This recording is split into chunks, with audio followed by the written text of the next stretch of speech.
নমস্কার, আমি রত্নদীপ রায়। আপনারা দেখছেন আমাদের নিয়মিত যে অনুষ্ঠান, বিশেষ করে নাটকের ইতিহাস সম্পর্কিত যে অনুষ্ঠান স্মৃতির আলোকে। আজকে আমাদের মাঝে আমরা পেয়েছি উদয়পুরের তথা রাজ্যের অন্যতম একটি নাম নাটকের ক্ষেত্রে, থিয়েটারের ক্ষেত্রে শ্রদ্ধেয় শ্রী স্বপন চক্রবর্তী মহাশয়। স্যারকে আমাদের অনুষ্ঠানে প্রণাম। আমরা স্যারের কাছ থেকে উদয়পুর শহরের নাটকের ইতিহাস, পাশাপাশি সমসাময়িক কালের রাজ্যের নাটকের প্রেক্ষাপট জানার চেষ্টা করব। কিন্তু তার আগে স্যারের কাছ থেকে স্যারের ছোটবেলা এবং তখনকার সময়ে বা কলেজে পড়ার সময়, কলকাতা থাকাকালীন সময়কার যাত্রা, নাটক, ওই বিষয়গুলো কেমন ছিল, এই বিষয়টা জানতে চাই। ধন্যবাদ। আমার ত্রিপুরাতে আসা 1970 সাল। এর আগে তদানীন্তন পূর্ব পাকিস্তান, বর্তমানে বাংলাদেশ, সেখান থেকে আমি 1965 সালে ত্রিপুরা হয়েই কলকাতা যাই। সেখানে আমার পড়াশুনো এবং সঙ্গে সংস্কৃতি চর্চার অধ্যয়ন আমার শুরু হয়। কিন্তু এর আগেও আমি যখন এই বর্তমান বাংলাদেশের কুমিল্লা শহরে আমি ঈশ্বর পাঠশালার একজন প্রাক্তন ছাত্র, সেখান থেকে আমি 1965 সালে ওইখানকার স্কুল ফাইনাল পরীক্ষা দেওয়ার পরে আমি কলকাতা চলে যাই। সেখানে গিয়ে আমি পাশাপাশি দুটি বিষয়ের উপর আমি এখানে পড়াশোনা করেছি। যেমন Kolkata art and craft institute, government, এটা সরকারি, এটার মধ্যে আমি ভর্তি হই 1966 সালে। সেখানে ডিপ্লোমা কোর্স করি 3 বছরে। সাথে সাথে আমি ব্যারাকপুর ঋষি বঙ্কিম কলেজে নাইট সেকশনে আমি পড়াশোনা করি। তখনই আমার ব্যারাকপুরের সাথে ইচ্ছাপুর, যেখানে গান অ্যান্ড সেল ফ্যাক্টরি আছে, সেখানে একটা নাট্য সংস্থার সঙ্গে আমি এটিএস বলে একটা নাট্য সংস্থা, এটিএস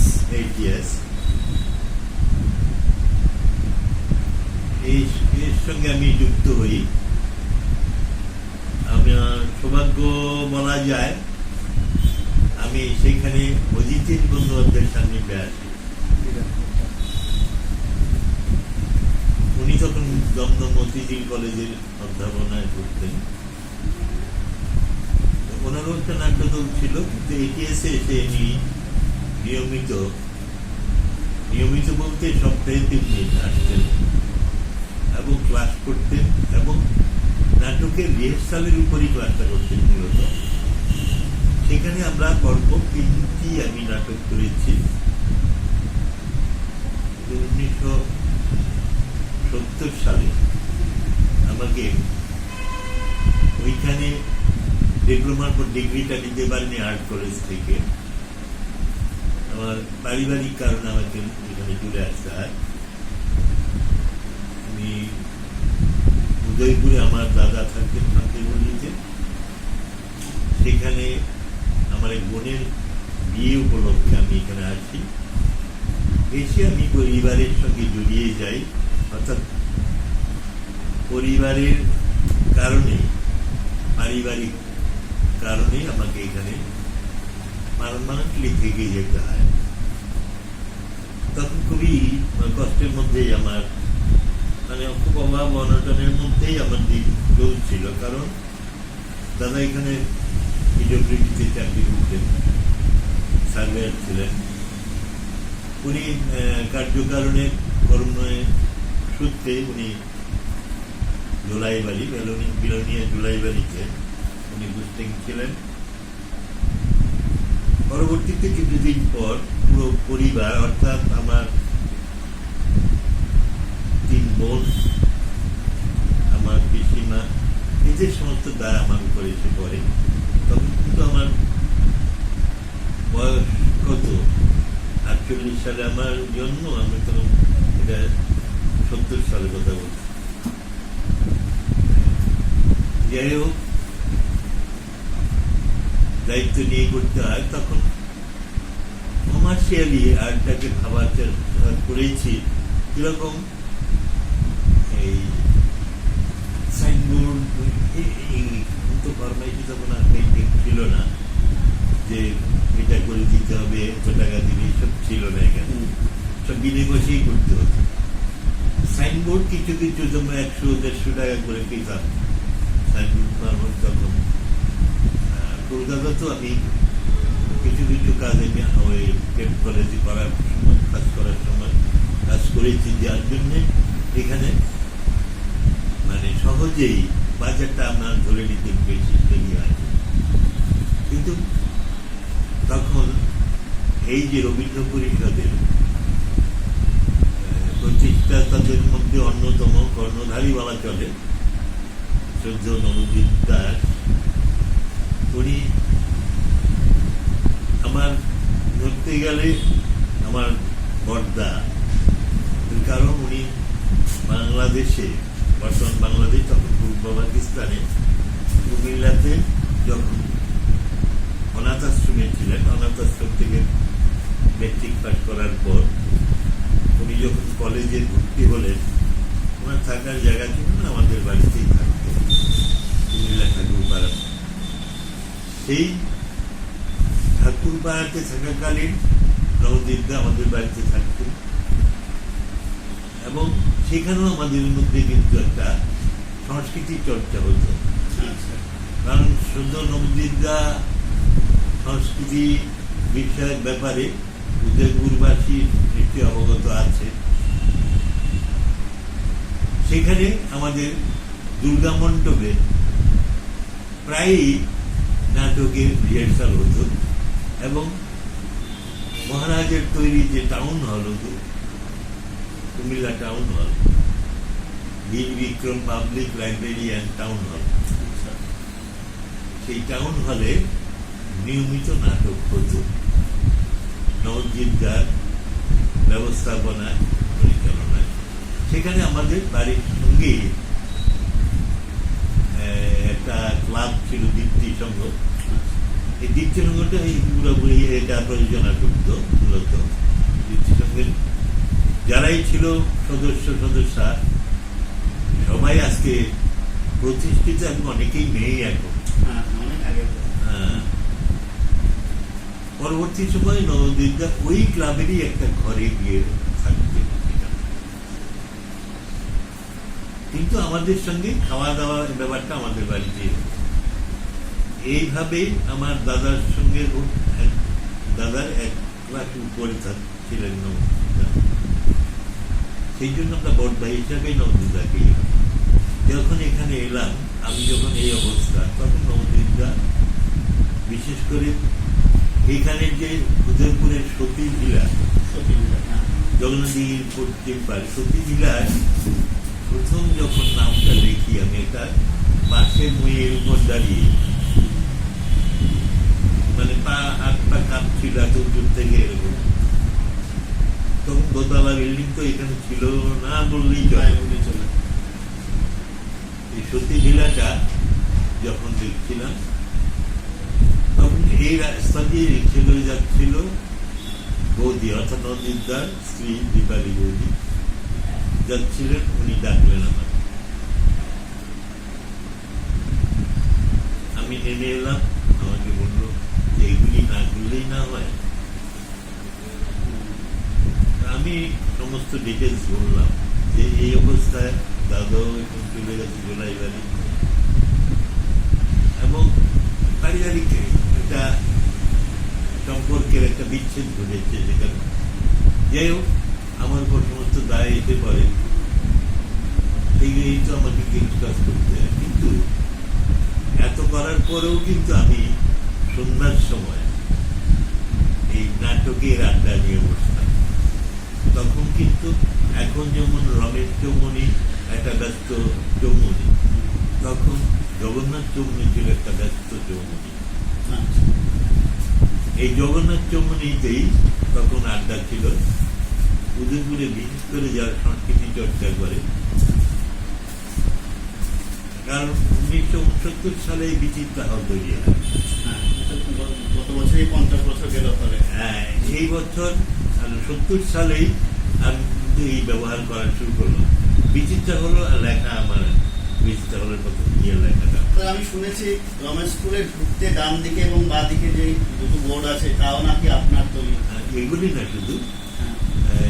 ধীরেন্দ্রের রুমে আমি এখানে তো প্রায় 3.5 বছরের উপর লিভ ভ্যাকেন্সিতে চাকরি করেছিলাম। রমেশ স্কুলে লিভ ভ্যাকেন্সি বলতে লং লিভে যারা যেত, তখন ক্লাসগুলি ভীষণ ক্যাম্পার হতো।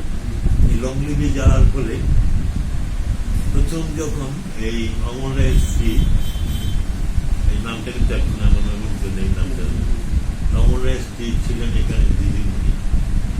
উনি একটা লিভে অনেক দিনের লিভে গেছে, ওনার জায়গায় আমাকে ঢুকিয়েছিল। কিন্তু কাজটা কিন্তু আমি ক্লাস করার থেকে বেশি ছিল এইসব কাজ করা, স্কুলটা নিতে জানা। যখন ইয়ে যেত তখনই ওই গ্রুপ দিচ্ছিল যে সুকুমার পাল, সুকুমার পালকে পাঠিয়ে দিত। পাঠিয়ে দিয়ে আমি তখন নবদ্বীপদার, আমি যখন যে বাড়িতে থাকি, এটা হচ্ছে নবদ্বীপদার প্রথম বাড়ি। এটা রমেশ স্কুল থেকে যে শিক্ষকদের কিন্তু জায়গা দেওয়া হয়েছিল, সেই হিসাবে পাওয়ার নদীর জায়গা। সঙ্গে পণ্ডিত মশাই ছিলেন, সুশীল মুখার্জি ছিলেন, বিদ্যুৎ সোম ছিলেন। ওই বাড়িতেই এখন আমার ছোট ভাই থাকে। ওই দক্ষিণ দিকের একটা ছনের ঘর ছিল, একটা চৌচালার ঘর। ওই ঘরটাতেই আমাকে প্রথম বৌদি বলল দিবাড়ি বলতে এখানটায় থাকো।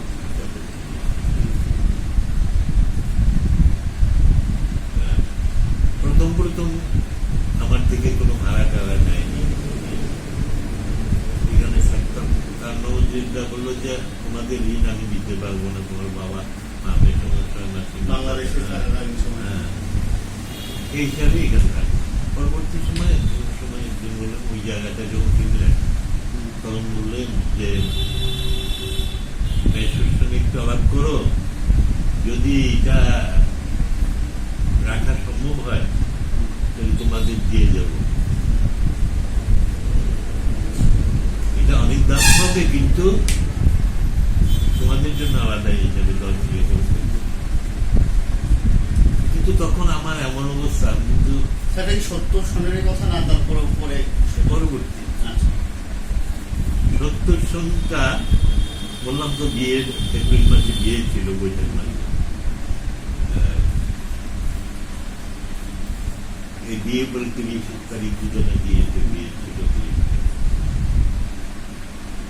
এবং এই বিয়ে উপলক্ষে আসা এই জগন্নাথ শান্তিগুলিতে ঢুকতেই প্রথম ব্যাগ কুটির বলে যেটা আছে, এই বাড়িটাতে ভাড়া থাকত আমার দাদা। সেখানে বিয়ে হয় আমার বোনের। যে বোন বিয়ের পর আমি পরিচর্যা হয়ে এখানে এখন আমার এখানে আছে। এই বিয়েতে আমি আটকিয়ে গেলাম। এইখানেই এই জগন্নাথ চৌমনি এই দোকান ঘরগুলি, গোপাল সার্জার দোকানগুলো একটা জায়গায়, জগন্নাথ বাড়িটার ঠিক নিচটাতে মন্দিরটা, এখানকার মধ্যেই এখানে একটা সাধন চক্রবর্তী একটা দোকান ছিল, যে মনোহারি জিনিস আর কি থাকতো। এইটার সাইনবোর্ডটা খুব স্টাইল করে আর কি, যেটা এখানে মানুষ এই ধরনের জিনিস বলে থাকে। বলা কাষ্ট এইখানেই অনেকেই নাটকের অনেক শিল্পীরাই নাটক মানে পরবর্তীকালে আর কি এইখানেই আমার এই চাপ্তনাদের এইখানেই আমরা প্রথম পঞ্চদীপের সূচনালগ্নের সূচনা করি আর কি। এটা হচ্ছে তখন 71-এর যে ইয়েটা বাংলাদেশ যুদ্ধ এবং বাংলা ভাষা নিয়ে যে কাজকর্ম চলছে এবং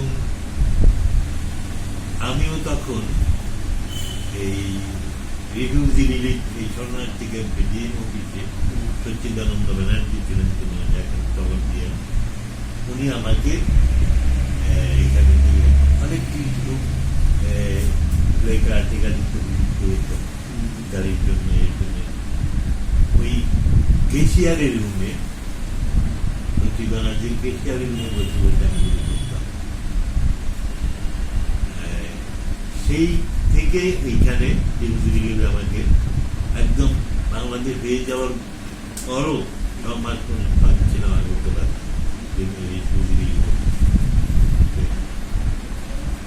তখন 1971 সালের 21শে ফেব্রুয়ারি ভাষা আন্দোলনের যেটা খুব জাঁকজমক সহকারী তখন আমাদের এখানে যেমন বাংলাদেশও খুব বিস্তারিত এটা পালন হয়েছিল আমরাও তখন সেই দিন যেহেতু নাটকটা আমরা বাংলা ভাষা নিয়ে করি সেই জন্য নাটকের এই সংস্থার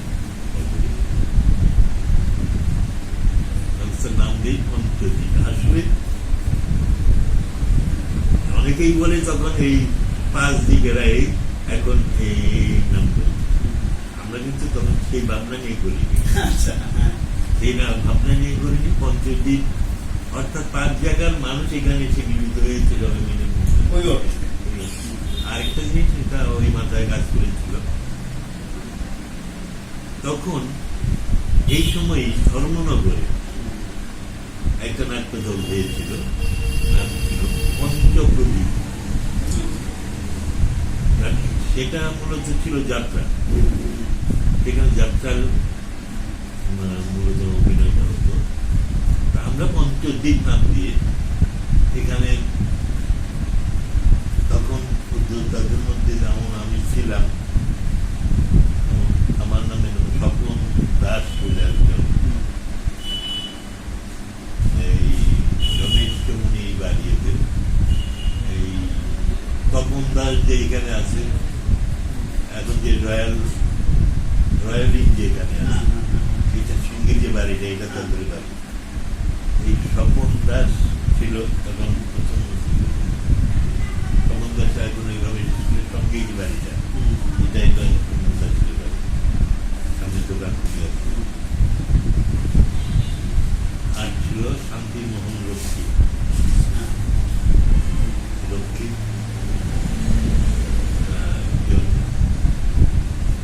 আমেরিকা আছে না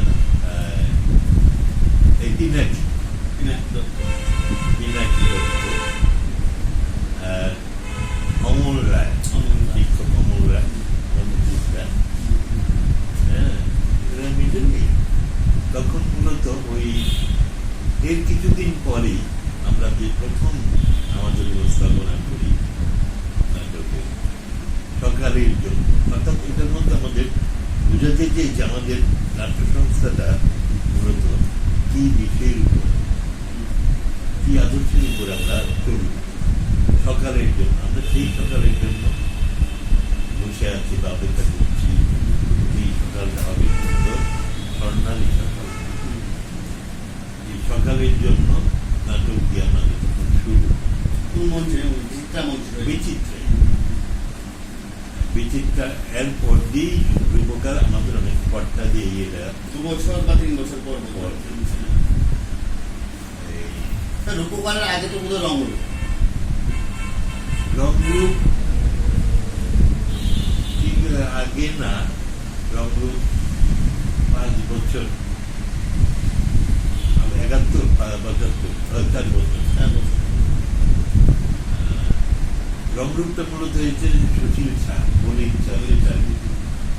রাজনাম তো সুশীল শাহ। তখন এমবিবি কলেজে মোহাম্মদ মুখার্জির পরিচালনায় শক্তি হালদার তারা কলেজে অনেক নাটক হয়েছে। কলকাতা থেকে প্রথমে তখন তো বোধ হয় মমতা মুখার্জির তত্ত্বাবধানে ইংরেজি নাটকেরও একটা বিষয় ছিল আলোচনাতে। হ্যাঁ, ইংরেজি নাটক হয়েছে, ইয়েতে যেহেতু নেতাজি স্কুলে হয়েছে, শিবজিতে যেটা গেল না, আমাদের এখানে ছিল ইয়ে মানিক কাপুর,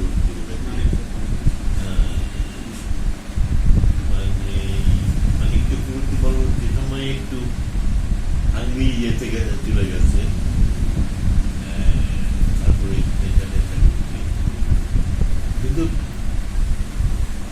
চিন্তা ভাবনা ছিল খুবই প্রগ্রেসিভ নাটকের, যে তখন চিন্তা ভাবনা।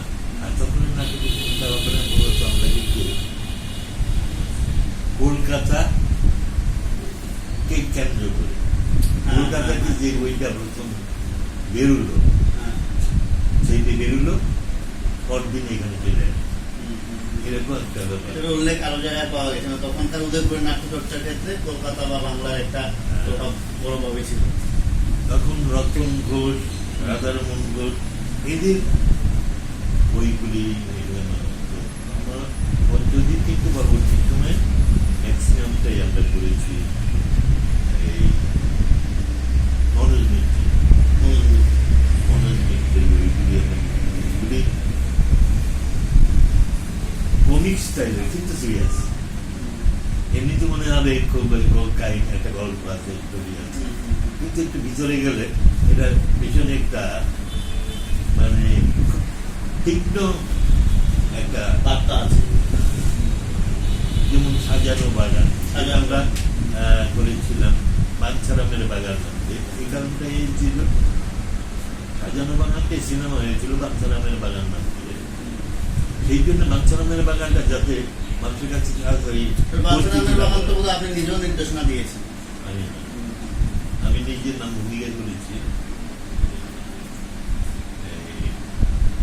পঞ্চদ্বীপের মূলত অভিনয় যেমন করেছি, পঞ্চদ্বীপের নির্দেশনা প্রথম থেকে আমার উপরই ছিল। একসময় অন্যদের উপর ঝুলে পড়েও তারা করতো কি, লিফলেটের মধ্যে আমার নামটা দিয়ে এরকম আর কি। এটা কিসের জন্য জানি না, আমাকে অতি ভালোবাসতো কি সেই জন্যই হয়তো জানি। যেমন আমরা যখন করি ইন্টার অফিস ড্রামা, আন্তঃ অফিস নাটক প্রতিযোগিতায়, এই যে শুভ আসবে যখন করি, তখন কিন্তু একদম এর উপর দেওয়া ছিল যে অমৃত এটা নিয়ে করবে। অমৃত কিছুদিন আগে চাকরি পেয়েছে, অমৃত করবে। অমৃত তখন হাউজিং বোর্ডে চাকরি পেয়েছে। অমৃত বলল যে না, তাহলে আমি নাটকই যাই। আপনার মধ্যে একটা আবদার দাবি ছিল, আমি আপনাকে সব রকম সহযোগিতা করবো, কিন্তু ওনার নাম থাকতে হবে। এবং ওর সুভাষের বইটা যখন পাবলিশ হয়, এটার মধ্যে প্রথমেই কৃতজ্ঞতা সরকার আমার সুভাষ বিলমিয়া। আমরা রাজ্যের বিভিন্ন মহকুমাতে করেছি, আর যেখানেই গেছি সুভাষ নিয়ে, সেখানে একটা মানে খুব ভালো একটা সাড়া পেয়েছি। এবং সবাই বলেছে যে এটা বর্তমান 1980 সালে উগ্রপন্থার পানি বইটা শুভদিন আর যে এটার উপরে ছিল তো, যার জন্য প্র্যাকটিক্যাল একদম চোখের সামনে দেখা ঘটনাগুলি দুদিনে মানে উদয়পুরের নাটক চর্চা বা থিয়েটার চর্চার মধ্যে ত্রিপুরা রাজ্যের বা সমসাময়িক কালের ঘটনার প্রেক্ষাপটে স্ক্রিপ্ট চলে আসতে শুরু করে। হ্যাঁ, স্ক্রিপ্টটা সে আন্তর্জাতিক নাটক দিয়ে শুরু করে। আচ্ছা। ইন্টারেক্টিভ ড্রামা উপলক্ষেই কিছু কিছু ড্রামা মানে নাটক দেখা হতো, অনেকেই লিখেছেন এখানে, বিশেষ করে কয়েক রঞ্জন সেনগুপ্ত, তারপরে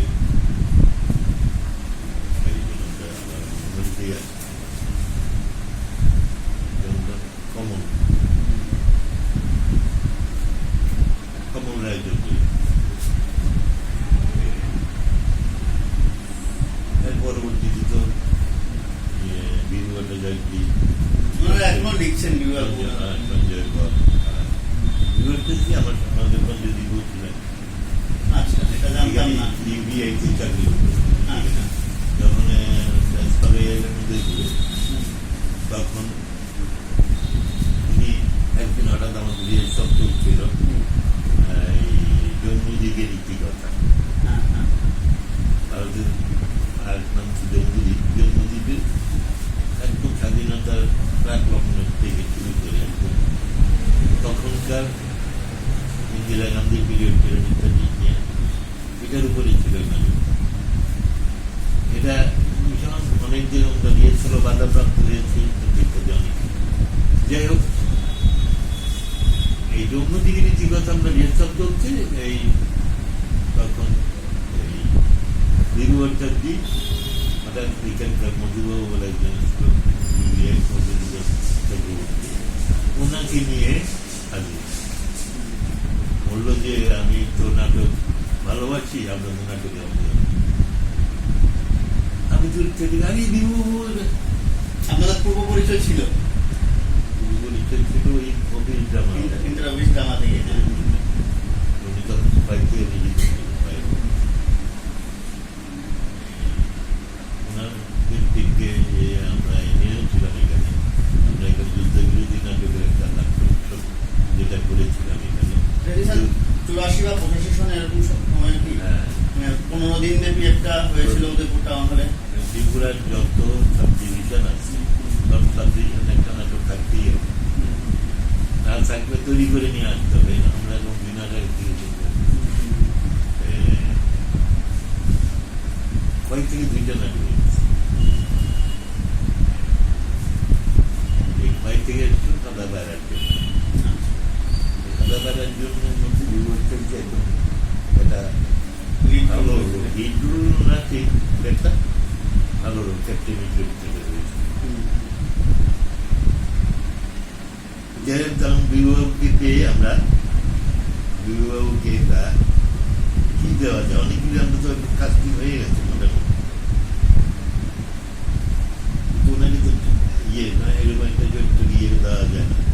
তখন এই ওনাকে এটা ইংরেজির কাছ থেকে আমরা কিভাবে দেখি আমাদের দেশীয় নেতাদের হাতে এলো, এরকম একটা রূপকার একটা ইংরেজ চরিত্রটা উনি করেছিলেন। পঞ্চদ্বীপের মেম্বার হয়েছে, কিছুদিন ছিলেন এখানে 6-7 বছর আগে। মাঝখানে একটু জায়গা বাদ গেছে মনে হচ্ছে, মানে আপনাদের সমসাময়িক কালে যারা পঞ্চদ্বীপ শুরু করেছিল, আপনাদের প্রথম মানে প্রোডাকশন যারা করলেন, তার পরবর্তী সময়ে মানে আর মানে 70-এর দশকে আর কোন কোন মানে বিশেষ বিশেষ প্রোডাকশন আপনারা মানে করেছিলেন বা কার নেতৃত্বে হয়েছিল, সেটা যদি আবার একটু দেখি। এর পরবর্তীতে এই 70-এর দশকে সকালের জন্য দিয়ে শুরু, তারপরে আমাদের অনেক নাটক হয়েছে যেগুলি মূলত কলকাতার নাট্যকারদের লেখা নাটক, প্রিন্টেড নাটক। এইভাবে বিচিত্রাতে হতো। এখন আমরা বিনে পয়সা লোক আনতে পারি না, তখন পয়সা দিয়ে 1 টাকা টিকিট 2 টাকা টিকিট, এ তো 3 ধরনের জায়গা থাকতো না। এরকম বিচিত্রা ক্লোজের মধ্যে তো মাথা বসা সেখানে আইসিএটি, তখন আইসিএটি ছিল, হ্যাঁ। আইসিএটি তারপরে একটা নিয়মিত নাট্যদল ছিল। গভর্নমেন্টের সরকারি যে সমস্ত প্রজেক্টগুলো আছে এগুলির উপরে নাটকগুলি হতো। তখন একটা নাটক ছিল কালো টাকার উপর, আগে ব্ল্যাক মানির উপরে। সেইটার দায়িত্ব দিল আবার এখানে এসে তাদের যে মেয়ে যে ছিলেন এটার পরিচালনা, কিছু কিছু শিল্পীদের একটু অসুস্থ বা কোনো কারণে তারা আটকা পড়ে গেছে। এখানে দায়িত্ব দেওয়া হলো আমার উপরে যে আপনি এই চরিত্রগুলি আপনি তৈরি করে দেবেন। ব্যানার্জি বাবু বললেন যে ওনার পুরো নাম কি? শান্তি ব্যানার্জি বোধ হয় ছিলেন, শান্তি ব্যানার্জি। উনি আপনাকে দায়িত্বটা দিয়েছিলেন? উনিও ছিলেন এখানে ওই পার্টিকুলার এই চরিত্রগুলি, কয়েকটা চরিত্র এগুলি এটা নিয়ে এখানকার লোকাল তখন এইটার মধ্যে একটু রংরূপ তৈরি হয়ে গেছে। রংরূপ কিন্তু আমাদের একটা মানে স্বাস্থ্যকর একটা কম্পিটিশন ছিল। অস্বাস্থ্যকর না, একই সময়ে পাশাপাশি রংরূপ রূপকার একটু বেশি সময়ের মধ্যে না দলগুলো তৈরি হয়েছে। স্বাস্থ্যকর একটা ইয়ে মানে তখনকার একটা উদয়পুরের স্বর্ণযুগ বলা ছিল ওইটা। একদম একদম। এই নাটক চলাকালীন সময় নাটকটা যখন শেষ হয়েছে সবাই সবই ও এসে ব্যানার্জি বাবুকে একদম গালি গালা দিয়ে কি ব্যাপার, আমরা ছিলাম না, আমাদের ইয়ে ছিল, রঙ ছিল। আসলে এরা কিন্তু নবদ্বীপদার সোর্সে কিন্তু শান্তিবাবু নবদ্বীপদার বাড়িতে আমার যখন বাড়ি এই বাড়িতেই থাকে ছিলেন, যে কাকা লঙ্কা বলতে কিন্তু অনেকগুলি স্যারও কি অভিনয়ের ক্ষেত্রে যুক্ত ছিলেন? মানে আমি নবদ্বীপ স্যারের কথা বলছি। আমি তখন বাংলাদেশে বলি প্রথম নাটক আমার ওনার পরিচয়। আচ্ছা, আমার প্রথম অভিনয় ওনার। নামটা কি স্যার? মানে বইটার বা নাম? দুইটা নাটক হয়েছিল একই দিনে, খাজানসি বাবু, রবীন্দ্রনাথ ঠাকুরের আর অবাক জলপান। কুমিল্লা, যেটা বিক্রম পাবলিক লাইব্রেরি এবং টাউন হল, সেখানে শ্রদ্ধ নবদ্বীপদার পরিচালনায় তখন কুমিল্লা ঠাকুরপাড়া যে দলটা একটা নাটক করেছিল। তখন সেই নাটকে আমাকে অবাক জলপানে আমাকে প্রথম অভিনয় করার। কোন চরিত্রটা করেছিলেন? ওই যে ছাত্রটা। আচ্ছা,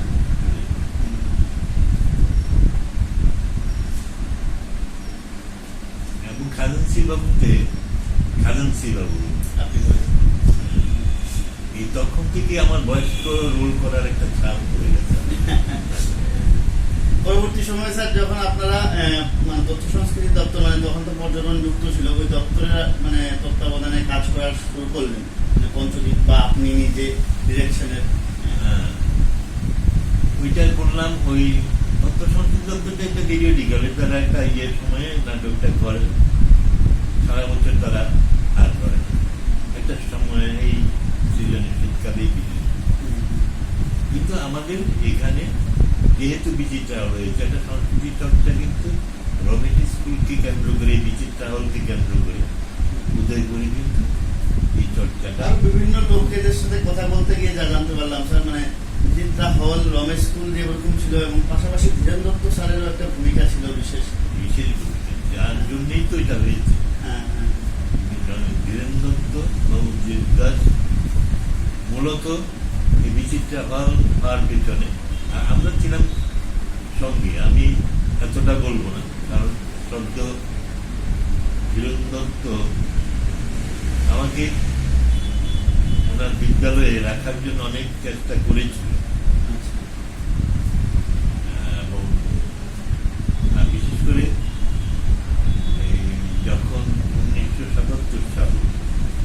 যার 7 বছর পর। এর আগে রমেশ স্কুলটাকে সাজানোর ব্যাপারে আমি কতটুকু করেছি জানি না, ডিটেল বলবো।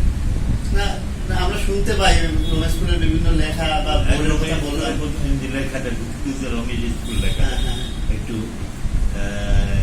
গ্রাফিক স্টাইলের আর কি লেখা এটা।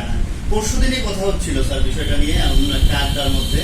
তখন রমেশ স্কুলের বর্তমান শিক্ষক, আগের ছাত্র অমিতাভ দা বলছিলেন, মানে আমাদেরও যতটুকু জানা আপনার নাম বলছেন, আবার কনফিউশন ছিল যেটা কি নবদ্বীপ স্যারের মানে ভাবনা ছিল না আপনার ভাবনা ছিল। যাই হোক, ব্যাপারটা আজকে জানা হলো আমার, মানে এই যে রমেশ স্কুলের যে ইউনিক লেখাটা, এটা আপনার ভাবনা থেকে এসেছে।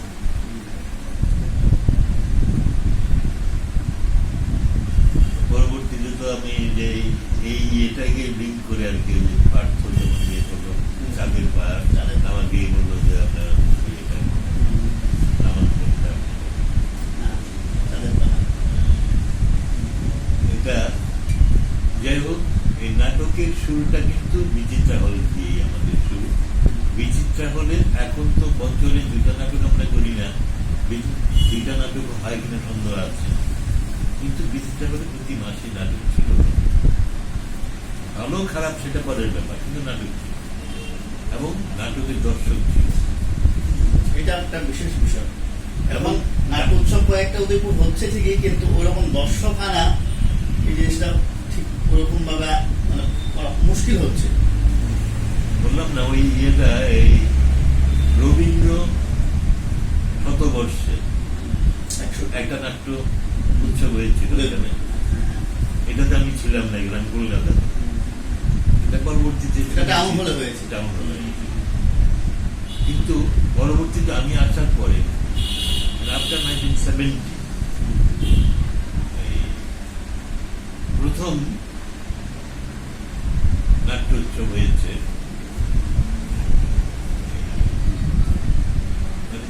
যুদ্ধ নয় শান্তি এর উপর নিয়ে।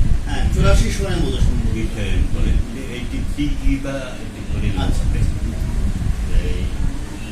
এটা বললাম না, 11-12টা টিম ছিল। এবং এই অনুষ্ঠানটার উদ্যোক্তা কারা ছিলেন, মানে এই নাট্য উৎসবটা?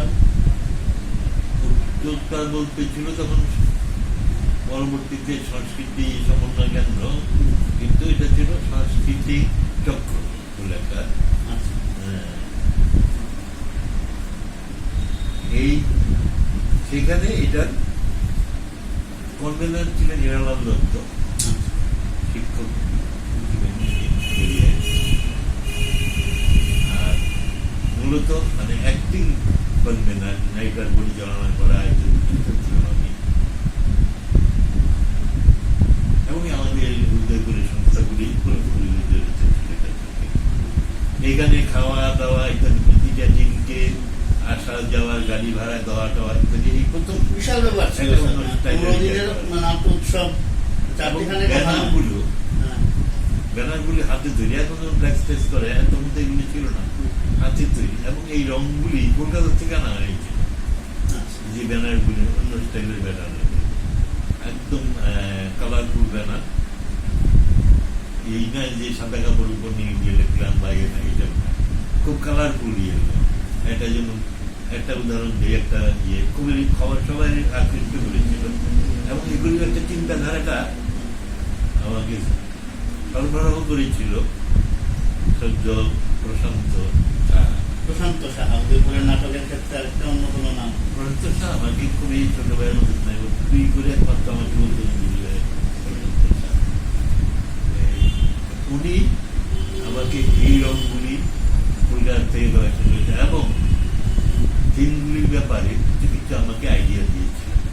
এই আইডিয়ার উপর নির্ভর করেই অনেকগুলি খুব ঐতিহাসিক এখানে ব্যানার তৈরি হয়েছিল। একটা ব্যানার তৈরি হয়েছিল যে ওই মাথার যে কি বলে মিলিটারিদের বহার যে হেলমেটটা, একটা পুরোনো হেলমেট পরে আছে, ইয়ের মধ্যে ঘাস উঠে আছে, হেলমেটটা ভাঙা, এটার মধ্যে দিয়ে একটা ফুল, মানে একটা গাছ, ফুলের গাছ, সিম্বলিক গাছ। হ্যাঁ, এটা সবাই একদম ইয়ে নজর পেয়েছে।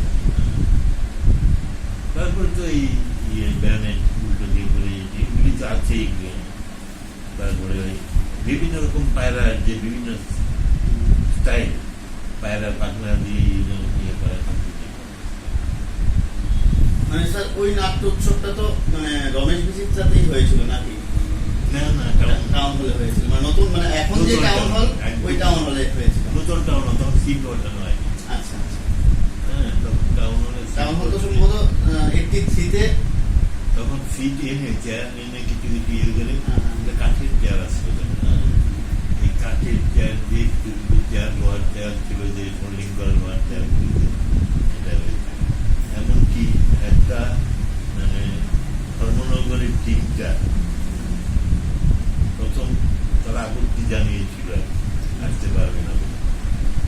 পরবর্তী সময় এটার মধ্যে মানে জয়েন করার জন্য কত রকম করেসপন্ডেন্স, একদম মিনিস্টার পর্যন্ত তার উত্তর দিয়েছে। তখন সব মানে মিনিস্টার বলতে অনিল সরকারের একটা মানে ভূমিকা চলে এসেছে। মানে ওনাকে ধরতে এসেছিল অমরেন্দ্র শর্মা, উনি ওনাদের সাংস্কৃতিক আচ্ছা। ধর্মনগরের অমরেন্দ্র শর্মা বাধ্য হয়ে উদয়পুর এসছে। আচ্ছা। এসে উনি রাষ্ট্রপতি মন্ত্রী ওনাদের নাটক দিতে একদিন একটা শো। একদিন একটা। কোনো কোনো ক্ষেত্রে দুইটাও করা হয়েছে, যেমন ছোট নাটক যেগুলি রয়েছে সেগুলি দুইটাও করতে হয়েছে। দূরের নাটকগুলি দুটো করতে হয়েছে, কারণ কি এদের কাছের নাটকের যারা ফিরে যেতে পারবে বা দূরের নাটক দুটো রাখতে হবে। থাকা খাওয়ার একটা ব্যবহার চলে আসছে। আর পরবর্তীতে হয়েছিল পঞ্চদ্বীপের 25 বছর রজত জয়ন্তী বর্ষ উপলক্ষে এই নাট্যোৎসব। এটাও 7 দিন যাবত হয়েছিল। মানে 95 সালে। 95। ততদিনে তো উদয়পুরে আরেকটা নাটকের দল রিক্রিয়েশন সেন্টারেরও। হ্যাঁ, এগুলি হয়েছে। হ্যাঁ, হ্যাঁ, হ্যাঁ। এগুলি হয়ে গেছে। আমি ওই কথা প্রসঙ্গে নাই না নাট্যোৎসবের পরে সম্ভবত কোন সংস্থা অর্থাৎ পার্টিকুলার জনপদ যদি উপকার সংস্থার নাট্যোৎসব এই প্রথম উদয়পুরে এই পঞ্চদ্বীপের রজত জয়ন্তী বর্ষে। আচ্ছা। তার কোনখান থেকে দল এসেছিল ওই অনুষ্ঠানে? দল এসেছিল মূলত ত্রিপুরাই, আর আসাম থেকে অর্থাৎ শিলচর থেকে এসেছিল। আসব ত্রিপুরায়, ত্রিপুরার খোয়াই, আগরতলা, মিলনিয়া, মেলা ঘটন, আমরা কৈলাসহর, মানে বিভিন্ন সাব ডিভিশন থেকে এসছে। স্যার আমরা আবার একটু পেছনে যাব। আমি রমেশ স্কুল, ধীরেন দত্ত, নবদীপ চন্দ্র দাস, বিচিত্রা হল, এই কোন দিক মানে মানে বিষয়টা যদি আরেকটু আলোকপাত করেন। ওই সময়কার মানে নাটক চর্চার ক্ষেত্রে দেখা গেছে পঞ্চদ্বীপের একটা অবাধ বিতরণ, রমেশ স্কুলের মানে রিহার্সাল দেওয়া বা বিভিন্ন কাজকর্মের ক্ষেত্রে ব্যবহার করা, সেই জায়গা থেকে আপনাদের মানে কতটা সুবিধে হয়েছে বা কিরকম ছিল তখনকার পরিবেশটা? এটা তো মানে অনস্বীকার্য যে ধীরেন দত্ত না থাকলে যেমন রমেশ স্কুল মানে অবর্তমানে ধীরেন দত্ত অবর্তমানে রমেশ স্কুলের পজিশন আমি খুব খারাপ হয়েছে বলবো না, তো ভালো হয়। হ্যাঁ, ঠিক এরকমই নাটকের যে শুরুটা ধরতে গেলে ধীরেন দত্তের এবং বিচিত্রা হল দিয়ে আমাদের শুরু। উদয়পুরের যে স্বর্ণযুগটা এটা বিচিত্রা হল দিয়ে শুরু, এবং সেখানে প্রতিটা বিদ্যালয়ের যেমন এখন যে সুভাষিস চলাপাত্র, উৎপলঞ্জি বিকাশ সাহা, এদেরকে আমি নিজে রিহার্সাল দেওয়ালাম। এই আমার কাজই ছিল এখানে তখন ক্লাসে ক্লাসে একটা কম্পিটিশন হতো নাটকের স্কুলে, রমেশ স্কুলে। এই কম্পিটিশন বলতে প্রথম কিন্তু এই রমেশ স্কুলে এই মানে একদম ছোট ছোট ছেলে মেয়েদের মধ্যে নাটকটাকে নিয়ে যাওয়া চলছিল। একটা জিনিস মনে পড়ে, ওইটা ওই একটা কোন একটা নাটকে নাটক উদ্বোধন করতে সুভাষিস তলা বলেছিল, আমাকে সামনে দেখে বলেছিল স্বপনদা মনে আছে গ্রিন রুমে বসে আমার একটা মেকআপ চেঞ্জ করে দিয়েছিলাম, মানে 10 মিনিট স্টুডেন্টদের জন্য এই বিজ্ঞানটা ডবল রোল করার জন্য, সেই কথাটা আমি জীবনে বলবো না। একটা মানে- মানে সুপ্রস্মৃতি স্যার। এই কথাটা যে বলেছে আমার খুব ভালো লেগেছে, মানে এতগুলি বর্তমান দর্শকরা জানলো যে একটা সময় আমার অনেক সময় তাদের যেমন স্কুল চলছে, এখানে রেসাল দেওয়া যাবে না, আমার বাড়িতে চলে যেত, এই আমাদের পশ্চিম দিকের ঘরটার মধ্যে দিয়ে গিয়েছে। সুশীল স্যারের ভূমিকাটা কিরকম ছিল তখন? ধীরেন দত্তের নামটা খুব আসে, আবার অনেকে এরকমই বলেন যে হ্যাঁ ধীরেন দত্ত স্যারের অবদান ছিল, পাশাপাশি সুশীল মুখার্জিরও একটা বিশেষ অবদান ছিল, কিন্তু ধীরেন দত্তের আলোর কাছে ওইটা হয়তো বা ঢাকা পড়ে যায়। সুশীল বাবু একদম হচ্ছে অন্য ধরনের লোক। আজকে এই সাক্ষাৎকার অনুষ্ঠান এগুলি বিশ্লেষণ করা হয়তো যাবে না। সুশীল বাবু ধীরেন দত্ত একদম এপিট ওপিট। অনেকেই বলেন সংস্কৃতি ক্ষেত্রে যেমন ধীরেন দত্তের অবদান আছে, সুশীল বাবুর সততার ক্ষেত্রে কিন্তু অবদান, এবং শিক্ষক শিক্ষিকা ছাত্র ছাত্রী যারা এখানে টিচারদের একটা বোর্ডিং এর মধ্যে গ্রামীণ স্কুল বোর্ডিং এর সঙ্গে টিচারদের একটা গড়ে, এখানে আরো বড় শিক্ষকরা থাকবে। আমাদের কান্তি স্যারও বোধহয় একটা সময় এখানে ছিলেন। কান্তি স্যার তো অনেক পরে কথা বলছে, এখানে অনেক শিক্ষক ছিলেন যারা কলকাতা থেকে ছিলেন তখন। এই আমাদের যে নকশাল পিরিয়ডটা, ষাটের শেষ দিকটা, হ্যাঁ নকশাল পিরিয়ডটার মধ্যে তখন কয়েকজন মানুষ এখানে তাদের কাজকর্ম চালিয়ে যাওয়ার জন্য এখানে এসে সাইকেলের কেটতো, তাদের কাগজ দেখিয়েছে, সঙ্গে চাকরি সার্টিফিকেট দিয়েছে, এই চাকরি এরা থাকবেন কোথায়? এই লোনে বোর্ডিংয়ে থাকবে। আমরা থাকতাম এইখানটার মধ্যে। এইখানে ছাত্রদের সঙ্গে এই যে শিক্ষকদের এবং সুশীল বাবু যে একটা ছিল আমাদের প্রাক্তন মুখ্যমন্ত্রী মানিক সরকার নিয়োগ ছিলেন এখানে, ওনাকে আমি দেখেছি সুশীল বাবু আবৃত্তি মানে কবিতা আবৃত্তি শেখার জন্য ওনাদের এইগুলো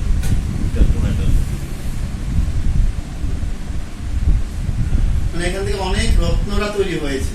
রত্ন মানে ত্রিপুরা তখন রাজনীতি ক্ষেত্রে এবং সংস্কৃতি ক্ষেত্রে পুরা লিড করতে হইল, এবং পড়াশোনা তো আছেই, টপার 10 জনের মধ্যে 6 জন 5 জন থাকবেই। হ্যাঁ, কারণ শিক্ষকরা ছিল একদম, যে অমল রায় বললাম যে উনি খুব ট্যালেন্টেড বায়োসায়েন্সের ওনার মনে আছে প্রায় যে এখানে সাউথ ডিস্ট্রিক্ট তখন তো অভিযুক্ত সাউথ ডিস্ট্রিক্টের বিজ্ঞান মেলা, জেলা ভিত্তিক বিজ্ঞান মেলা আমাকে কনভেনার করেছে, এটাকে সাজানো গোছানো গেট পেজ ইত্যাদি সব। অমূল্যায় হলো মানে বিজ্ঞান বিভাগের হেড, যেহেতু উনি আমার সঙ্গে উনি আমি ওনার সঙ্গে তখন দেখেছি ওনার যেমন নাটক বিজ্ঞান নাটক হয়েছে, এখানে নাটক সম্পর্কে ওনার জ্ঞান আহ্লাদ ছিল। এবং এই যে গেট করেছিলাম মনে আছে আমার, এই গেটটা পুরোপুরি উনি এইভাবে করলে কেমন হয় তা দিতে যেমন। আর এক সময় ওনার মেয়ে গান করিয়েছে যে ডাক্তার কলকাতা আছে।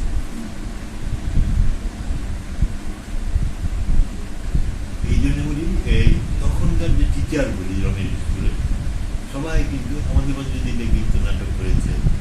এই রনি মজুমদার, পান্নারাও ঘোষ, অমর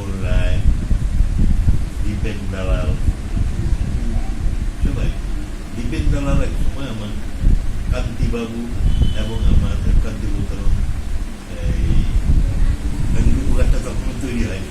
হবে হবে হবে হবে মানে 70-এর গোড়ার দিকে ঘটনা। হ্যাঁ, শিক্ষক টিক্ষক নিয়ে বা একজন শিক্ষক টিক্ষক নিয়ে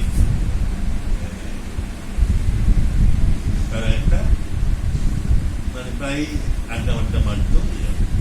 কিন্তু দ্বীপের দালাল এটাই জন্য বলে একটা টিমকেই তোমরা লিস্ট করো, যে দ্বীপের সঙ্গে ইয়ে করে দরকার হয় আমি এইটার প্রডিউস করবো, হ্যাঁ এইভাবে আলোচনা দেয় করবে এই করে লোকমানব নাটকটা লোকমানব। লোকমানব এটা হয়তো অনেকেই জানে না এটাকে প্রডিউস করছিল লোকমানব উৎপাদকদের। এই লোকমানবটার মধ্যে মানে কাউকে যাতে ছোট না করা হয় এই জন্য লোকমানবটার পরিচালনা ছিল কান্তিবাবুকে, এবং লোকমানবের সামিনাবস্তি মেইন এটা দিল আমাকে। তখন ভিভোটা যে ছিল, ভিভোটা একটা রোল করেছে গোপাল চক্রবর্তী, সঙ্গীত শিল্পী রমেশ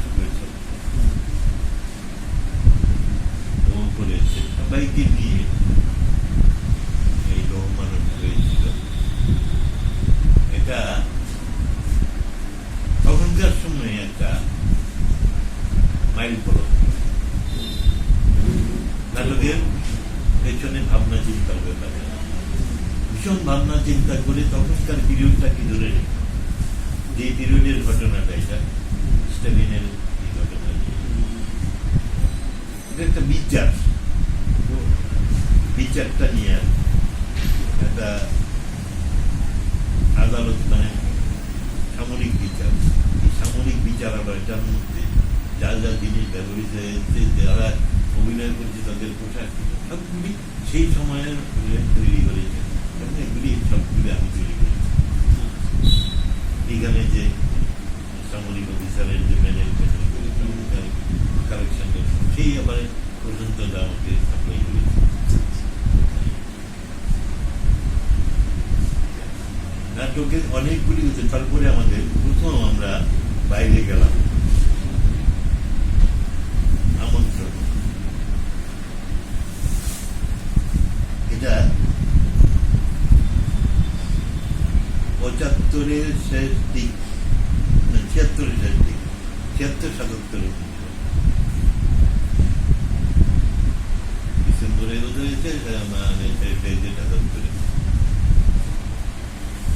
এটা হচ্ছে উত্তর পূর্বাঞ্চল বাংলা নাটক প্রতিযোগিতা,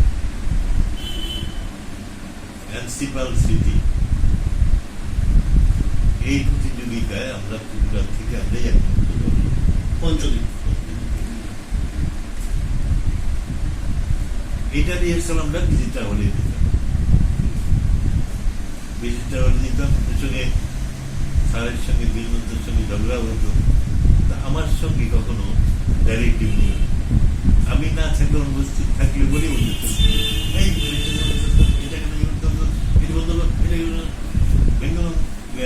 করলো কি কানেকশনটা আসছিল না ডাইরেক্ট করতে গিয়ে এর মধ্যে প্ল্যাটফর্মের মধ্যে দিয়া তখন দেখতে এইসব চলছিল।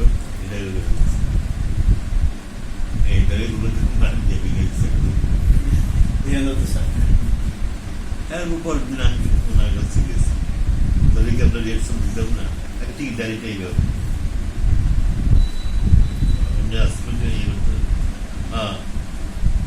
নাটের গুলোটা এসে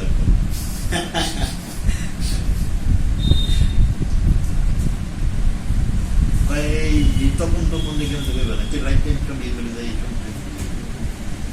এইটা মানে হাও করলো না করলো না এই তারপরে ওই ইয়েটা দিয়ে ডাক দিয়ে করে দিচ্ছে ওই শীতল গাছ। এই জন্য তো এইভাবে আমাদের যখন গেলাম তখন কিছুদিন আগে কিছুদিন যে নাটকটা যাবে, যখন তার 3-4 দিন আগে কোনো অজ্ঞাত কারণে হোক আমাদের এখানে রিহার্সালটা বন্ধ করে দিই। মানে যিনি দায়িত্ব ছিলেন নাইট গার্ডের, ওনাদের যখন বললাম যে না তার তো লাগবে ওই জিজ্ঞান আমি কিছু জানতাম না, কেউ যাওয়ার ইয়ে নাই, যাই কথা বলবো এই জিনিসটা নাই। যাই গোপাল গেল, গোপাল তো ডাইরেক্ট তাদের ছাত্র, গোপালকে না দেওয়া হবে না, এখানে কি হইব, এখানে জানি জাদু কি একটি সরকার না, তার জন্য একটা জাদু প্রদর্শনী, এই জন্য হবে। তখন এই টাউন আমাদের যে ইয়েটা টাউন হলের সঙ্গে যে পোস্ট অফিসটা আন্ডার কনস্ট্রাকশন, তখন বিল্ডিংটা চলছে, ঢালাই ঢালাই হয়ে গেছে, একতলাটা মোটামুটি হয়ে গেছে, মানে এই গাথা হয়েছে না, কিন্তু পিলার টিলার দিয়ে ইয়ে দিতাম এখানে, ওইটার মধ্যে আমরা এই প্রথম আমরা উত্তর পূর্বাঞ্চল ইয়েতে, তারা আসাম ভিত্তিক আসছিল, এটা ওইবারই প্রথমবার আমরা বেস্ট প্রোডাকশন সমুদ্র নাটকটা ছিল সমুদ্র সন্ধানে, এটা বেস্ট প্রোডাকশন, বেস্ট ডাইরেকশন ইত্যাদি। আমাদের 80-র দশক পেরিয়ে উদয়পুরের নাট্য জগৎ যখন 90-এ পা দেয়, সেই সাথেই নাটকে আরো নতুন মুখ আসতে শুরু করে, আরো দল যুক্ত হয়েছে। সেই সম্পর্কে আমরা একটু বিস্তারিতভাবে স্যারের কাছ থেকে জানবো। ওই সমসাময়িককালে আবার পঞ্চদ্বীপের 25 বছর মানে রজত গ্রন্থি বর্ষ, পাশাপাশি আরো কিছু বিষয়, মানে ততদিনে রবীন্দ্র পরিষদ, মানে নৃত্য নাট্য চর্চা, নাটকের পাশাপাশি নৃত্যনাট্য, গীতিনাট্য, এগুলো উদয়পুর শহরে যুক্ত হয়ে গেছে। এই বিষয়টি যদি একটু আলোকপাত করেন।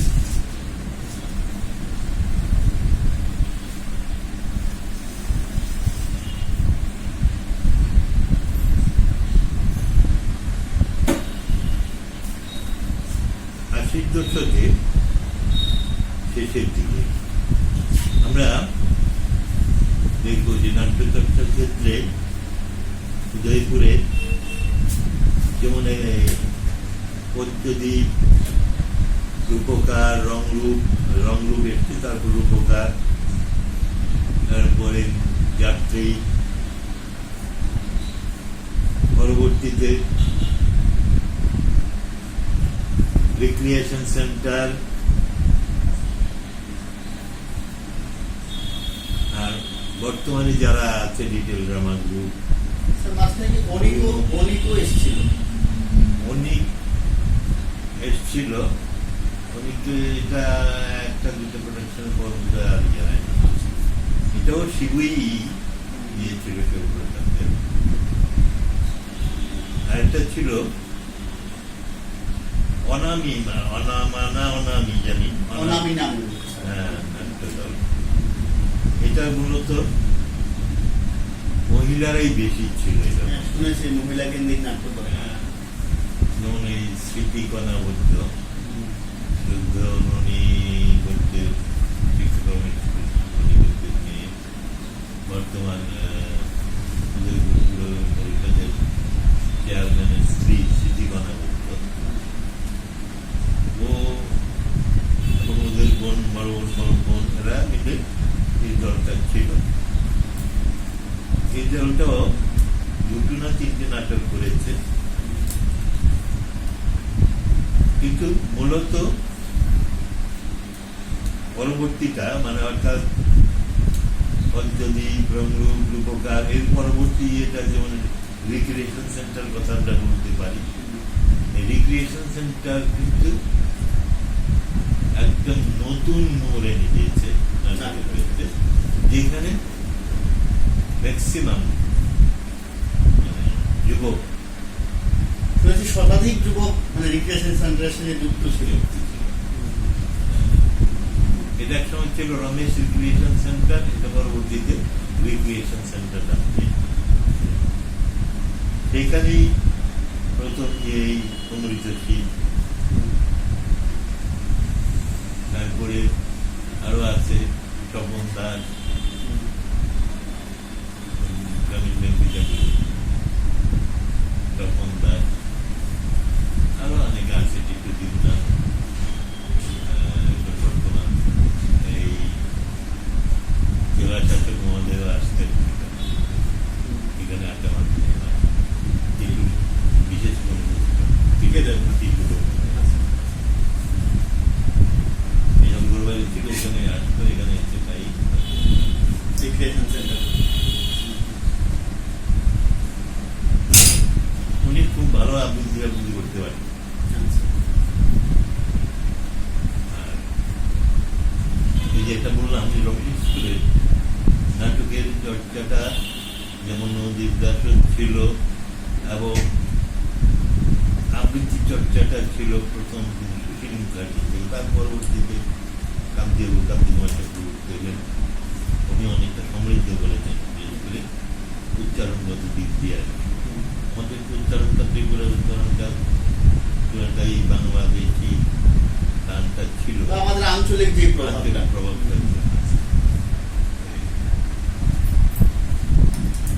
এই এর ফলে হয়েছে কি, আমাদের এই রিক্রিয়েশন সেন্টারের থেকে 190 যুবক যারা বীজ জলকে আমাদের এই নাট্য মঞ্চে দাঁড়িয়ে গেল। সেখানে আমিও অনেক তাদের নাটক অভিনয় করছি, আমাকে নিয়ে গেছে। আপনি কখনো রিক্রিয়েশন সেন্টারের হয়েও নির্দেশনা দিয়েছিলেন স্যার? না না, অমৃত শীত আমাকে বলেছিল, আমি মানে এটা বড় বলা হবে না, তবে আমি একমাত্র যিনি মানে ছোটদের পরিচালনায় নির্দেশনায়, ছোট বলতে বয়সে ছোট, হ্যাঁ, আমি সেই অর্থেই দেখেছি তারা বড়, অর্থাৎ তাদের গুণ এর জন্য বড়, তাদের নির্দেশনা। তখনকার সময় স্যার রিক্রিয়েশন সেন্টারের মানে যারা কাজ করতেন তাদের মধ্যে অনেকেরই নাম শোনা যায়, বা তার মধ্যেও মানে নাটকের যেই মানে প্রথাগত শিক্ষা, এখন এনএসডি সঙ্গীত নাটক একাডেমি সেই জায়গা চলে এসছে আমাদের নাটকের প্রেক্ষাপট, সেই জায়গায় তারা কি এরকম ভাবে মানে গঠনগতভাবে নাট্য শিক্ষার সঙ্গে যুক্ত কেউ বা কারা এটার সঙ্গে যুক্ত ছিলেন? কারণ বলা হয় যে রিক্রিয়েশন সেন্টার নাটকের প্রয়োগের ক্ষেত্রেও একটা দিক তৈরি করেছিলেন তখন উদয়পুর শহরের রিক্রিয়েশন সেন্টার এক সময় এখানে একটা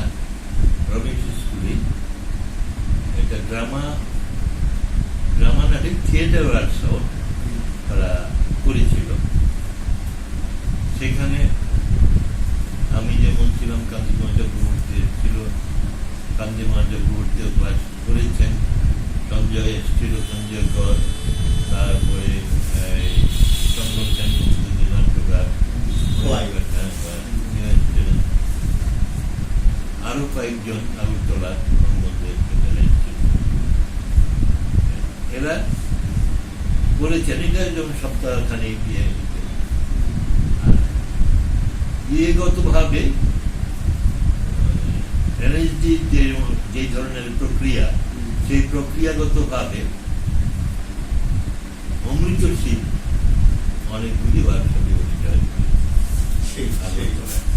এই বিষয়টি ভাবার বিষয়, কারণ নতুন প্রয়োগের বিষয়টা যখন আসে মানে মানে এই জিনিসটা আসে প্রশ্ন যে কিরকম ভাবে এই ভাবনা থেকে এই ব্যাপারটা আসলো। আর পরবর্তীতে যাদের যেমন এলডিজি মানে লিটল ড্রামা গ্রুপ, এটা লিটল ড্রামা অর্গানাইজেশন নামে এখন চলছে। এইটা একটা জন্মটা বলা যায় একটা ওয়ার্কশপের পরই। ওয়ার্কশপটা মানে এনএসডি অর্থে হয়েছিল ওয়ার্কশপটা, এবং দীর্ঘদিন হলো 45 হয়েছিল স্যার না? হ্যাঁ, উদয়পুর। এখানে 33 জনের একটা মিলিত প্রচেষ্টায় ওয়ার্কশপটা হয়েছিল 33 জন ছিল এখানে পার্টিসিপেট। এই পরবর্তীতে 3 জন আর একসঙ্গে হয়ে যায় 30 জন ছিল। 30 জনের ওয়ার্কশপটা মূলত এসেছিল কুলকার্নি, সুধীর কুলকার্নি, এখানে ড্রামা বিভাগের এনএলজি, এখানে কত শোনা হবে স্যার ঘটনা? 97-98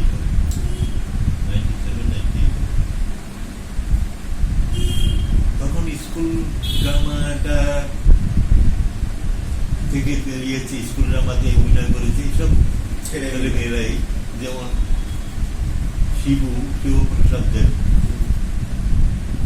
সেই কিছু ছেলের নাম দিল, যেমন এই অভি, গৌতম, ভিকেশন সেন্টার থেকে নাম দিল যেমন রঞ্জিত, আরো আছে নাম জানি কি রাজারবাগের যে গোবিন্দ, না না শ্যামাদা, শ্যামা আরেকজন আছে, এগুলো তো মারা গেছে কি পার্থ আচার্য। পার্থ আছে। এরা হচ্ছিল মধ্যদ্বীপ থেকে ছিল কয়েকজন পার্থ, এই নিয়ে আর ডিস্ট্রিক্টের অন্য জায়গারও ছিল। এটার ক্যাম্প মানে পরিচালনার জন্য আমার কোন দায়িত্ব দেওয়া হয়েছিল। এটা কি স্যার টাউন করে হয়েছিল না? না না, এখনকার যে মুভি রেস্টুরেন্টটা আচ্ছা, ওইখানটায় হয়েছিল। যেহেতু ইয়েটা মাধ্যমে হয়েছে আইসিএ, পর্যটন দপ্তর এবং এনএসজি যৌথ প্রয়াস। আর মূল মানে টাকাটা আসবে ওই নগর পঞ্চায়েত, আচ্ছা, উদয়পুর নগর পঞ্চায়েত। উদয়পুর নগর পঞ্চায়েতে। আর নগর পঞ্চায়েত আমাকে রিক্রুট করলো। তখন নগর পঞ্চায়েতে তো শুধু আপনি নিজেই দায়িত্ব ছিলেন, নাটকের সঙ্গে যুক্ত ছিলেন একসময়। হ্যাঁ, উনি আমার উপর দায়িত্ব দিয়ে ওইখান থেকে এনএসজি থেকে দিল্লি থেকে কাগজ এলো, আপনি এটা ক্যাম্প ডাইরেক্টর, এবং যারাই আসবে ফ্যাকাল্টি প্রত্যেকের দেখভাল করা এবং তাদের ডেইলি পকেট মানি এবং ডিএ ইত্যাদি সব কিছুই আমি দেব, with the help of chairperson।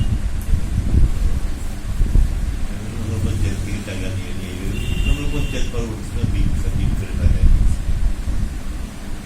সেখানে ফ্যাকাল্টিরা সব বাইরের থেকে এসেছে। উদয়পুরে শুধু ছিল আমার অ্যাসিস্ট্যান্ট হিসেবে ছিল শিবপ্রসাদ দেব, আর ছিল কান্তি কুমার চক্রবর্তী, উদয়পুরের ফ্যাকাল্টি।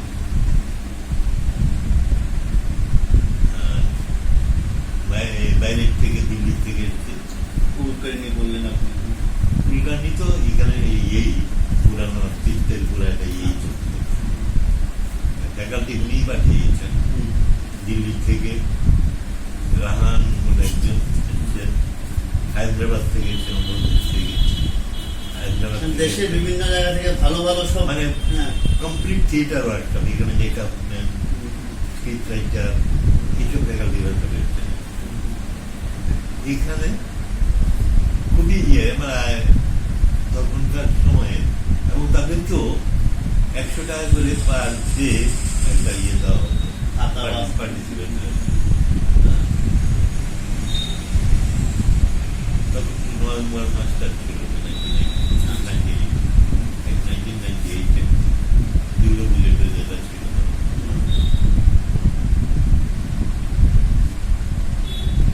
ওইটাতে অনেকটা কিন্তু উপকার হয়েছে, অনেক স্টেজ তৈরি করার ব্যাপারে, লাইটিং ব্যাপারে, মেকআপ ব্যাপারে, মানে আপনি এটাও বলছিলেন যে লিটল ড্রামা গ্রুপের সূত্রপাতের বিষয়টা। হ্যাঁ, এটাই লিটল ড্রামা গ্রুপের যারাই আছে পরবর্তী সময় হলিউড আর্টটা নিজেদের মধ্যে ভালো হয়েছে, তারাই এটা এইখানে যে তৈরি হয়েছিল আর্টের মাধ্যমে নাটকটা কামার কাহিনী। এটা তো শিবু আপন নিজের দেখা হতো না? না না, এটা হচ্ছে স্ক্রিপ্টটা কলকাতার একজনেই দেখা গিয়ে চলছে ধারাবাহিক বেশ পত্রিকার। এটা আমাদের এই সুকুমার রায় 3 বর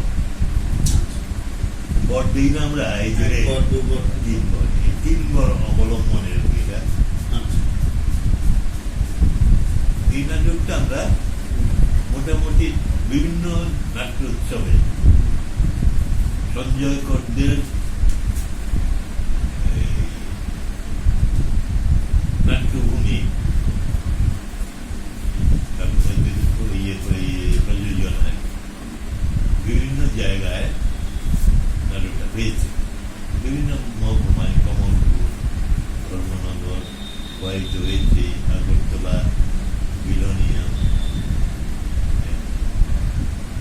এইখান থেকে আচ্ছা ছেলে মেয়ে বর্তমান যারা এখন উদয়পুরে নাট্য চর্চার ক্ষেত্রে যারা সক্রিয়ভাবে আছে ওই ওয়ার্কশপের ফসল।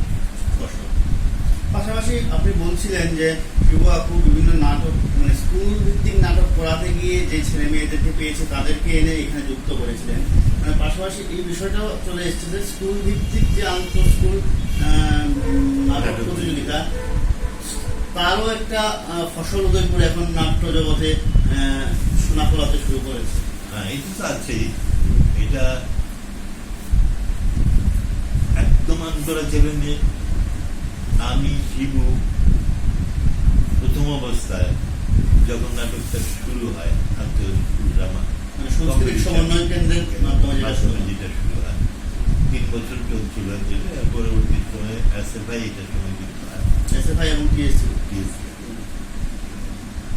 তখন তো এটা কনভেনার ছিলাম আমি প্রথম যখন শুরু হয়।